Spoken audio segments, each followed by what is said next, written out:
Hello প্রিয় বন্ধুরা, কেমন আছো? আশা করি সকলেই ভালো আছো।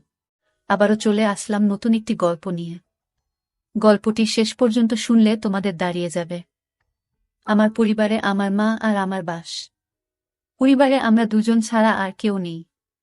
বাবা করোনায় মারা যায়। গ্রামের সর্বদক্ষিণে আমাদের বাড়ি। তারপরে আর কিছুই নেই। পাহাড় জঙ্গলে ভর্তি, যেখানে কশিনকালেও কেউ আসে না। বাড়ির সাথে লাগোয়া কয়েক বিঘা জমি থাকায় আমাদের মা ছেলের সংসার কোনোমতে চলছে। বাবা মারা যাওয়ার পর পড়াশোনা বাদ দিয়ে মার সাথে মাঝে মাঝে কৃষিকাজ করি। সবজির ক্ষেত করি বলে আমরাই যা করার করি। আর আমি একটা কাপড়ের দোকান চালাই। তো দুজনের সংসার বেশ চলছে। আমার বয়স ১৯ আর আম্মার ৩৬। ১৬ বছরে বিয়ে হয়ে ১ বছর পরেই আমি পৃথিবীতে আসি। আম্মার গায়ের রং প্রচণ্ড ফর্সা। শুনেছি নানিও নাকি ফর্সা ছিল, তাই আম্মার এমন। আম্মার শরীরের রঙের মতোই অপরূপ সুন্দরী তিনি। এমন চেহারার রূপসী নারী আর নেই আমাদের গ্রামে। কেউ বলবে না তার ১৯ বছরের সন্তান আছে। ২৪-২৫ বছর বয়সী বিবাহিতা নারীর মতো একদম। আমার সাথে আমার মনের প্রচণ্ড মিল। আমায় ভীষণ ভালোবাসে আম্মা। কখনো একটু বকাও দেয়নি জীবনে। বলে আমি তার সবকিছু। যাই হোক, আসল ঘটনায় আসি। আম্মাকে নিয়ে কখনো আমার মনে খারাপ চিন্তা ছিল না। সাধারণ মা ছেলের মতোই। তবে বয়সের সাথে সাথে নিজের বয়সের চেয়ে বড় মেয়ে ও মহিলা দেখে মনে সুপ্ত বাসনা তৈরি হতে থাকে। স্কুলে পড়ার সময় কখনো ক্লাসের মেয়েদের দেখতাম না। ম্যাডাম বা আন্টিদের প্রতি নজর যেত সবসময়। আর এখন এটা আরও বেড়ে গেছে। ১৯ বছরে অনেকেই বিয়ে করে, কিন্তু আমার এখনো হয়নি। তার উপর কাপড় বিক্রি করি। দোকানে মহিলাদের পোশাকই বেশি। খুব কষ্টে তাদের সামনে নিজেকে সামলাই। আর তার উপর গ্রামের একমাত্র কাপড়ের দোকান আমার বলে সবাই এখানেই আসে কেনাকাটা করতে। গ্রামের এমন কোনো মহিলা বা মেয়ে নেই যাদের ওই কাপড়ের সাইজ আমি জানি না। ভাগ্য ভালো হলে প্রায় মাপ নিতে গিয়ে কৌশলে হাত বুলিয়ে মনের আশ মিটাই। এমন করে আরও বেশি খালা কাকিদের প্রতি আগ্রহ বাড়ছে। এমন করেই যে একদিন আমার জীবনের মোড় ঘুরবে তা কখনো কল্পনাও করিনি। হঠাৎ এক রাতের স্বপ্নদোষ হল। মা ছেলে দুজন মানুষ, তাই একটা ঘর দিয়ে চলছি আমরা।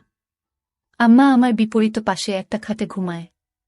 আমাদের মাঝে চাদরের বেড়া দেয়া। তো উঠে বসে দেখি বিছানা একদম তলিয়ে গেছে ভিজে। লুঙ্গির শুকনো অংশ দিয়ে বিছানায় ভেজাটুকু কোনোমতে মুছে টয়লেটে গেলাম। টয়লেট শেষে ঘরে ঢুকতেই হঠাৎ চোখটা আম্মার দিকে গেল। আর চোখ আটকে গেল সেদিকে।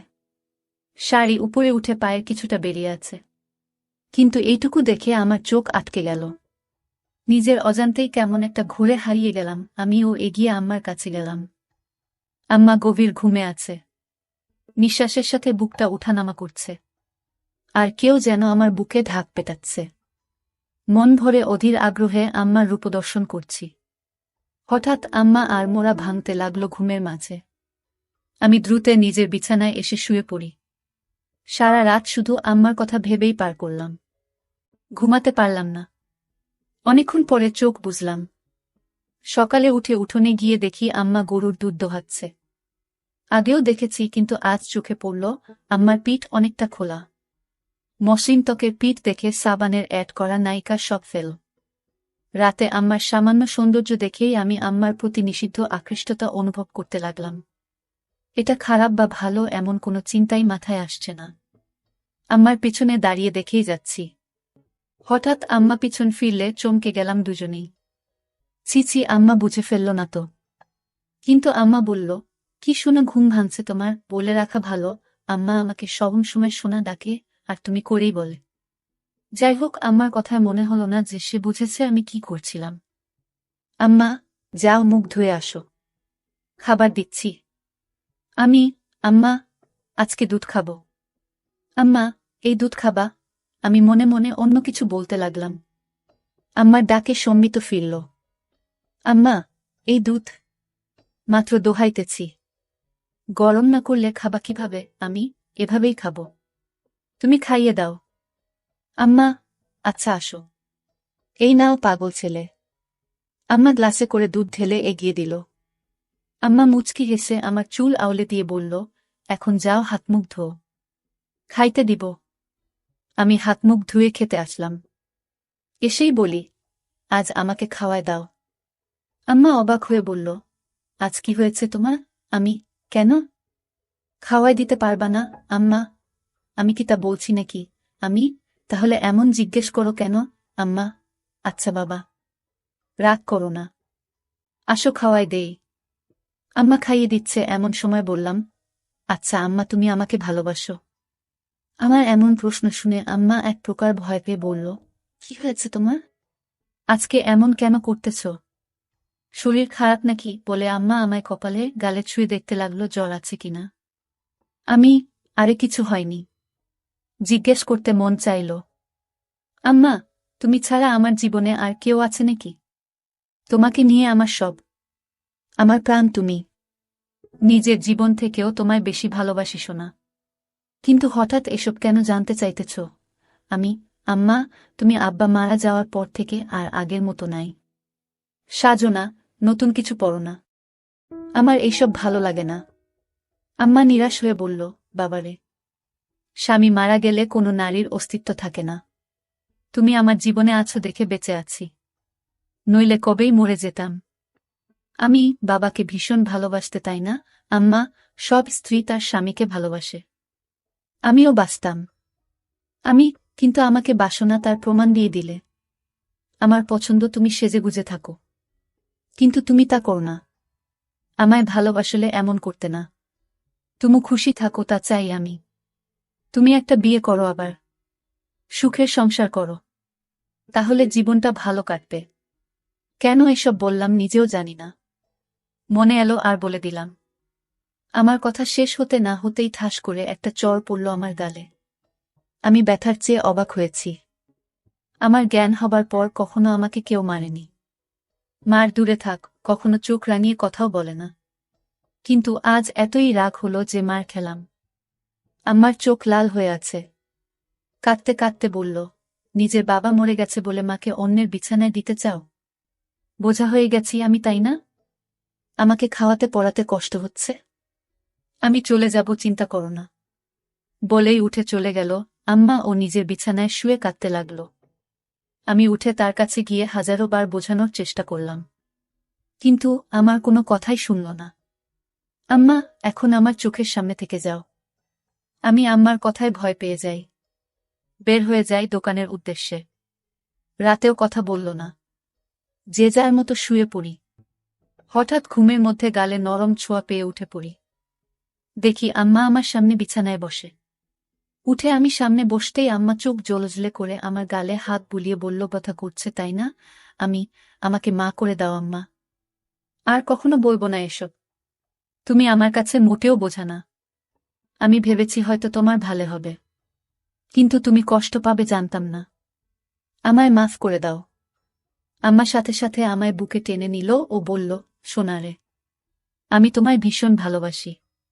তোমায় ছেড়ে কারো সংসারে গিয়ে নিজের সুখ চাই না।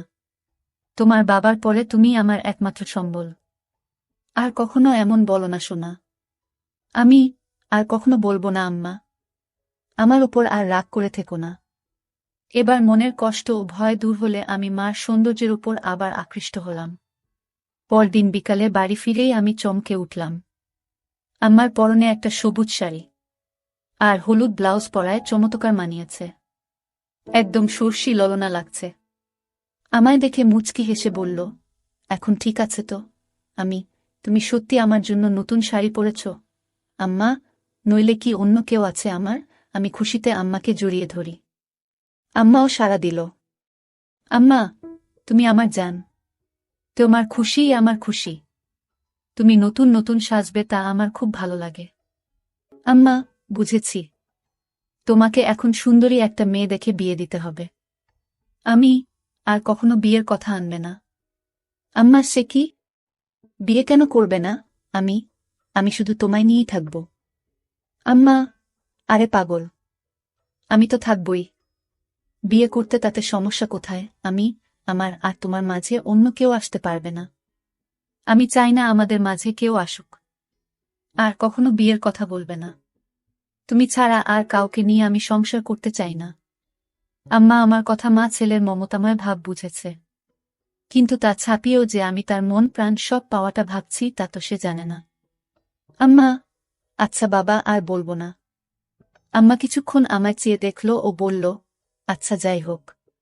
বললে না তো আমায় কেমন লাগছে? আমি, একদম পরি লাগছে। তোমার মতো সুন্দরী এই দুনিয়ায় কেউ নেই। আম্মা লজ্জা পেয়ে বলল, আর দুষ্টু, খালি মজা করো। আমি, সত্যি বলছি আমি। বিশ্বাস করো। আম্মা, আচ্ছা আচ্ছা হয়েছে। এখন যাও গোসল করে আসো। আমি পুকুরে গেলাম গোসল করতে। বাড়িতেই পুকুর আমাদের ঘরের পাশে। আমি গোসল করে গা মুছে সেই হালকা ভেজা গামছা পরেই এসে আম্মার সামনে দাঁড়িয়ে বললাম, ভিতর থেকে লুঙ্গি এনে দাও না আম্মা। হঠাৎ আম্মার চোখ খেয়াল করলাম আমার গামছার দিকে। নিচে তাকিয়ে দেখি আমার ওটা স্পষ্ট আকার বোঝা যাচ্ছে। তার মানে কি আম্মা তাই দেখছিল? আমি মেলাতে পারলাম না। সেদিন রাতে হঠাৎ ঘুম ভাঙল একটা অদ্ভুত শব্দে। উঠে ভাবলাম আম্মার কাছে দেখি। দেখি বিছানায় নেই আম্মা। দরজা খোলা। হয়তো বাহিরে কোনো সমস্যা হয়েছে কিনা ভেবেই তড়িঘড়ি করে বাহিরে গেলাম। আম্মাকে ডাক দিলাম কিন্তু সাড়া নেই। হঠাৎ একটা শব্দ এলো গোসলখানা থেকে। পুকুরে গোসল করে আম্মা। তবে মাঝে মাঝে গোসলখানায়ও করে। তাই সেখানে এগিয়ে গেলাম দেখতে শব্দ খুঁজে। এগিয়ে যেতেই শব্দ বাড়ছে। হঠাৎ শব্দটা কেমন অদ্ভুত হল। বুঝতে পারছি না এমন শব্দ কিসের জন্য করছে আম্মা। এগিয়ে গোসলখানার কাছাকাছি যেতেই পর্দার ফাঁকে যা দেখতে পেলাম তা আম্মার প্রতি আমার ধারণাই পাল্টে দিল। গোসলখানার দরজা নেই। পর্দা লাগানো বলে সব দেখছি কিন্তু আম্মা জানেই না। আম্মা টিউবওয়েলের চোখা অংশের উপর বসে আজব কাজ করছে। শাড়ি পরা বলে তা দেখা যাচ্ছে না, কিন্তু বোঝা যাচ্ছে। কাজ সেরে আম্মা টিউবওয়েল থেকে নেমে গেলে আমি চুপি পায়ে ঘরে এসে শুয়ে পড়ি। চোখ বুঝে হালকা খুলে দরজায় নজর রাখি ঘুমের ভান করে, আর লুঙ্গি তুলে রাখি যেন দেখা না গেলেও আম্মার কৌতূহল বাড়ে। আম্মা ঘরে ঢুকল। দরজা আটকেই আমার বিছানার কাছে এসে দাঁড়াল। সে দাঁড়িয়ে থাকায় তার চোখে বাহির থেকে জানালার ফাঁক দিয়ে আসা চাঁদের আলোয় স্পষ্ট দৃষ্টি আমায় গিলে খাচ্ছে। ঘুমের মাঝে আমি আর মোড়া ভাঙার ভান করলাম। তাতে আম্মা তড়িঘড়ি করে চলে গেল নিজের বিছানায়। আমার মন খুশিতে নেচে উঠল আমার প্রতি এতই আকর্ষণ দেখে। কখন যে আম্মার কথা ভাবতে ভাবতে ঘুমিয়ে গেলাম বলতেও পারি না। সকালে ঘুম ভাঙতেই উঠে দেখি আম্মা এখনো ঘুমিয়ে আছে। কিন্তু অবাক করা বিষয় দেখি মাঝখানের চাদরটা সরিয়ে রাখা। আম্মাকে দেখে চোখ আটকে গেল। আমি আম্মাকে ডাকলাম। আম্মা উঠো। সকাল হয়ে গেছে তো। আজকে এতই সকাল হয়ে গেল উঠোনি যে? আম্মা ঘুম থেকে চোখ মেলে উঠে বসল। কিন্তু সামান্য বিচলিত নয় আমায় দেখে যে তার কাপড় ঠিক নেই। স্বাভাবিক গতিতেই কাপড় ঠিক করে বিছানা থেকে নামল। আমি, এতই দেরি যে? ক্লান্ত নাকি আম্মা? পরিশ্রম করা হয়েছে খুব তো, তাই ক্লান্ত। এখন ভালো লাগছে। আমি মনে মনে বললাম, কি পরিশ্রম তা তো জানি। এই চাদর সরানো যে আম্মা? আমি সরিয়েছি। ঘরে আমরা ছাড়া কেউ নেই তো চাদর রেখে কি হবে? আর যে গরম পড়েছে। এভাবে চাদর থাকলে আলো বাতাস চলাফেরা করে না। আম্মার যুক্তি শুনে মুচকি হাসলাম মনে মনে। আম্মা, তোমার খিদে লেগেছে তাই না? তুমি হাত মুখ ধুয়ে আসো। আমি, না, আগে গোসল করব, তারপর খাব। বলেই আমি পুকুরে গেলাম। আজ গামছাও নিলাম না। গোসল করে ভেজা কাক হয়ে এলাম আম্মার কাছে। আগের দিন তো হালকা ভেজা গামছায় এতই ভালো বোঝা যায়নি, কিন্তু আজ একদম ভিজে গায়ে সেটে আছে লুঙ্গি। আম্মার দৃষ্টি আমার ওপরেই, আর চোখে গিলে খাচ্ছে। জিভে যেন জল এসে গেছে এমন করে তাকিয়ে আছে। আমার বেশ ভালো লাগছে তা দেখে। আম্মা ভিতর থেকে গামছা লুঙ্গি এনে দিল ও যতক্ষণ আমার মোছা শেষে লুঙ্গি না পরলাম সে লুকিয়ে দেখেই চলল। হঠাৎ আম্মা বলল, তুমি একটু বসো, আমিও গোসল করে আসি। আজকে গরম লাগছে, এসে খাইয়ে দিব তোমায়। আমি ভাবলাম ভালোবাসা দেখাতে খাইয়ে দিবে, কিন্তু আরও কিছু অপেক্ষা করছে তা বুঝিনি। আম্মা যে গোসল করতে না, শুধু শরীর ভেজাতে পুকুরে গেছিল তা বুঝতে বাকি রইল না। 2 মিনিটেই ফিরে এলো আম্মা ভেজা শরীরে। আগেও দেখেছি এমন ভেজা শরীরে, কিন্তু আজ আমাকে দেখাতে যে আম্মা ভেজা শরীরে এসেছে তা আমি জানি। হঠাৎই আম্মা এগিয়ে এসে বলল, বাবু আমার হুকটা খুলে দাও তো। ব্লাউজটা আর চলবে না মনে হয়। আমিও সুযোগ পেয়ে বলে বসলাম, ছেলের কাপড়ের দোকান। আর তুমি কি না একই জিনিস নিয়ে পড়ে আছো? নতুন নিয়ে নাও। তাহলেই তো হয়। দোকানে গিয়ে নিয়ে এসো পছন্দ করে যেটা ভালো লাগে। আম্মা, ছেলের দোকান, তাহলে যে আনতে হবে কেন? ছেলে আনতে পারে না? কষ্ট করে বাজারে দৌড়ঝাঁপ করাবে নাকি? আমি, আচ্ছা বাবা, সব পাঠিয়ে দিব, তুমি পছন্দ করে নিও। ইচ্ছে করেই বললাম যেন আরো গভীর হওয়া যায়। আম্মা, পাঠাবে মানে? আমি ফেরিওয়ালা কাকির কাছে পাঠিয়ে দিব। আম্মা, বাহিরের মানুষের সামনে পছন্দ করতে পারবো না। আমি আমি তো জানি না ওসব সাইজ টাইজ। তাছাড়া আমার সামনে এসব। সমস্যা হবে না? আম্মা, তোমাকে কে বলল সমস্যা হবে? দোকানদার হয়েছ, খদ্দেরকে কাপড় দেখাবে। কি সব বলছো বলো তো? দোকানেও কি এমন করো? আমি, আচ্ছা বাবা, ভুল হয়েছে। আমি নিয়ে আসবো সবগুলো। তোমার পছন্দমতো সাইজ বুঝে নিও। আম্মা, সব কেন আনবে? আমার সাইজের গুলোই আনবে শুধু। রং আমি বেছে নিব। সাইজ 34। মনে থাকবে তো? আমি আম্মার দিকে হা করে তাকিয়ে আছি। আম্মা এতটাই আমার উপর ফিদা যে উঠে পড়ে লাজলজ্জার সংকোচ ভুলে আমায় সব জানিয়ে দিচ্ছে। আমি প্রচণ্ড খুশি ও অবাকও হলাম যে আম্মা খুব গতিতে চলছে। সারাদিন আম্মার কথা ভেবেই দিন পার করলাম। দোকান বন্ধ করার সময় বেছে বেছে বড় গলাওয়ালা কয়েকটা নিলাম। দোকান থেকে বের হয়েই সোজা বাসায় পৌঁছে যায়। গিয়ে দেখি আম্মা খেতে কাজ করছে। আমিও গেলাম সেখানে। কিন্তু গা মেখে গেছে ধুলোবালি ও কাদা দিয়ে। আজ কেমন অদ্ভুত লাগছে। এমন করে কাদা মাখামাখি হয় না কখনো। বাড়ির ভিতরে ঢুকতে ঢুকতে বললাম, তুমি তো কাদা দিয়ে মেখে গেছ। শাড়ি পুরো মেখে গেছে। আম্মা, কি করব বলো? এক সেট হয়ে তো কাজ করা যাবে না, তাই না? আমি অবাক হয়ে গেলাম আম্মার কথা শুনে। আম্মার দিকে হুট করে তাকাতেই আম্মা হেসে দিল। সাথে আমিও হেসে দিই। ধীরে ধীরে কেমন একটা ঘুলে মিলে যাচ্ছি দুজনে। সবজির ডালা রাখার পরে আম্মা বলল, আমার জিনিস আনছো? আমি হুম। পরে দেখো, সাইজে না হলে পাল্টায় আনব। আম্মা বলল, সাইজ হবে। বিশ্বাস আছে তোমার ওপর। বলেই মুচকি হেসে চলে গেল ঘরে। আমি বাহিরে দাঁড়ানো। একটু পরেই আম্মা ডাক দিল। ভিতরে যেতে যেতে ভাবলাম মজার কিছু হবে। কিন্তু আম্মা আমায় হতাশ করল। আম্মার হাতে একটা হলুদ শাড়ি গামছা। আম্মা, তুমি একটু বসো, আমি গোসল করে আসি। বলেই আম্মা পুকুরে চলে গেল। কিছু না ভেবেই চলে গেলাম একটু পরেই পুকুরের কাছে। ঝোপঝাড়ে গিয়ে দাঁড়িয়ে উকি মারতেই চোখ কপালে উঠে গেল। আহ, কি সুন্দর লাগছে বলা বোঝানো যাবে না। হঠাৎ একটা পিঁপড়া কামড় দিলে আচমকায় মুখ থেকে অস্ফুট বাকে উফ শব্দ হয়ে গেল, আর ঝোপঝাড় একটু নড়ে গেল। আম্মা একটু চমকে এদিকে তাকালো ও দেখতে লাগলো এদিকে। পরক্ষণেই আমায় অবাক করে দিয়ে আম্মার মুখে একটা মুচকি হাসি দেখতে পেলাম। মাথায় ঢুকল না আম্মা কি আমায় দেখেই ফেলেছে কিনা। হঠাৎ নিচে পায়ের দিকে তাকিয়েই দেখি আমার শরীর পুরোটাই আম্মার দিক থেকে দেখা যাচ্ছে। আমি প্রচণ্ড লজ্জা পেলাম ধরা পড়ে। কিন্তু আম্মা তো আমায় ধরা পড়তে দেয়নি দেখে খুব ভালো লাগল। আম্মা এবার দেখাল কারিশমা। আগে পানিতে একটা ডুব দিয়ে পানি থেকে উঠল। তখনই আমায় আকাশ থেকে ফেলে আম্মা অকল্পনীয় কাজ করল। ডানায় উঠে দাঁড়িয়ে আগে আমার দিকে তাকিয়ে একটা অদ্ভুত মুচকি হাসি দিল। এই প্রথম আমার আম্মার এই রূপ দেখে আমি হতবাক। আমি দ্রুত ঘরের সামনে চলে যাই ও দরজায় বসে থাকি। তখন আম্মা এলো আবার অবাক করে। আমার সামনে এসে দাঁড়িয়ে মুচকি হেসে বলল, খিদে লেগেছে সোনা? আমি, হ্যাঁ আম্মা। তোমার এতই সময় লাগলো যে? আম্মা, তুমি জানো না বুঝি? আমি ভ্যাবলার মতো তাকিয়েই আছি আম্মার চোখে। দুজনই একটু আগের বিষয়টা জানি, কিন্তু কেউ স্বীকার করে এগোতে পারছি না। সময় নিচ্ছি। কিন্তু আম্মার এক ধাপ এগোনো হয়ে গেছে। আমার দিকে এক প্রকার এগিয়ে এসে বলল, কি দেখছো সোনা? আমিও লজ্জা সংকোচ কাটিয়ে বলি, তোমার জন্য এনেছি, ওগুলো পড়লে ভালোই লাগবে। আম্মার মুখে মারাত্মক একটা হাসি এনে বলল, কেন এগুলো ভালো লাগে না আমায়? আমি, ভালো লাগে। কিন্তু আমি যা এনেছি তা এর চেয়েও সুন্দর। মানাবে? আম্মা, বেশ নজর রাখছ দেখছি আম্মার উপর। আম্মা আমায় সুযোগ দিচ্ছে। আমি তা ভেস্তে দিলাম না। বললাম, আমার খদ্দের তুমি।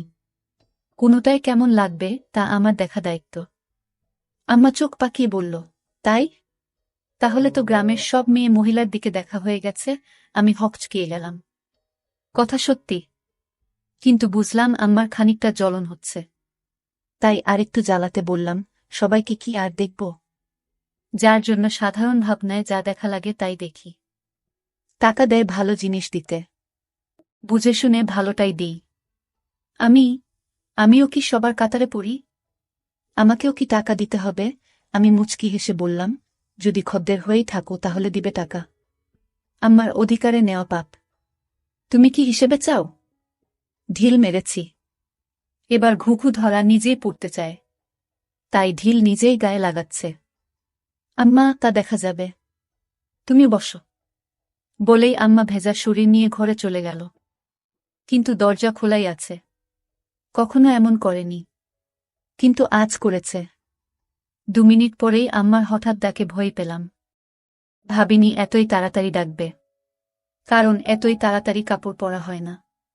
তাহলে ডাকলো কেন? আমি ভিতরে আসব? আম্মা, হ্যাঁ এসো। আমি মন ফুরফুরে করে এগিয়ে ঘরে ঢুকেই চোখ জড় হয়ে গেল। আমার মনে ঝড় উঠে গেল আমার প্রতি এতই সদয় দেখে। আম্মা আমায় নিজে থেকে দেখাচ্ছে বলে গর্বে বুকটা ভরে গেল। আমি আম্মার সামনে গিয়ে হয়ে দাঁড়িয়ে আছি। এমন সময় আম্মা গলা কেসে বলল, কি হলো দোকানদার? মাপ ঠিকই তো এনেছে দেখছি। এতই ভালো মাপ কি করে আনলে? আমিও আমার সামনে খদ্দেরদের সাথে যেভাবে কথা বলি সেরকম বললাম, এত বছর ধরে ব্যবসা করি। জানব না আম্মা, অন্যদের তো মাপ নিতে হয়। আমার লাগলো না যে আমি তোমার কি অন্যের সাথে যায়। তুমি আমার সামনে সবসময় থাকো, আগাগোড়া সবই তো দেখা আছে। কথাটা আচমকা বলেই ফেললাম, যদিও এখনই বলতে চাইনি। কিন্তু আম্মার মুখে তা শুনে দুষ্টু হাসি। আম্মা, যাক, ভালোই এনেছে। আমি তোমার গায়ে ফিট হয়েছে তো? কোনো সমস্যা হলে বলো, অন্য সাইজ আনবে তাহলে। আম্মা, একদম ঠিক আছে, কিন্তু একটা জিনিস বলা দরকার। আমি কি? বলো। আম্মার উত্তেজনা দেখে আম্মা হেসে দিল মুখে হাত দিয়ে। আমিও সামলে লজ্জা পেয়ে বললাম, কি জিনিস আম্মা? আরে কোনো সমস্যা না, একদম মাপমতন হয়েছে। কিন্তু আমার আরেকটা টাইট পরার ইচ্ছা। মাপ তো তুমি জানোই, তবুও একবার মাপ নিয়ে নাও। আমি আমার প্রতি এতই আহ্বান দেখে মুগ্ধ। আম্মা তার গায়ে ছোঁয়ার সুযোগ করে দিচ্ছে। আমি এতই মুগ্ধ যে তাকিয়েই আছি। আম্মা, তুমি মনে হয় মাপ নিবে না? সরো, কাপড় পরে নেই।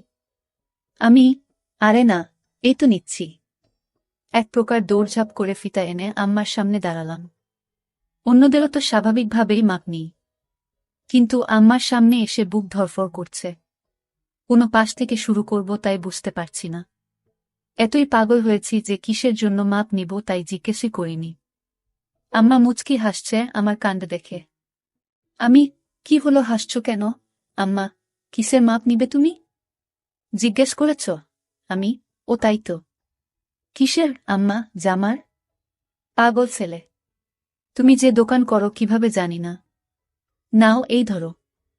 বলেই আম্মা হাত দুটো দুদিক ছড়িয়ে দিল। আমি একটু ঝুঁকে পিছন দিয়ে ফিতা এনে বুকের উপর রাখলাম। এখনো টাইট করিনি। আম্মা তাও বলল, আরো টাইট। আম্মার বুকে একটা কাঁপুনি হলো আর মুখে পাগলাটে একটা চাহনি। আমার চাহনি দেখে আম্মা একটু বিরক্ত হয়ে বলল, খদ্দেরদের সাথে এমন আচরণ করো তুমি? একটা মাপ নিতেও এত সময় কেন? আমি, যত যাই হোক, তুমি তো আম্মা। আম্মা, তাতে কি হয়েছে? কাজ কাজের জায়গায়।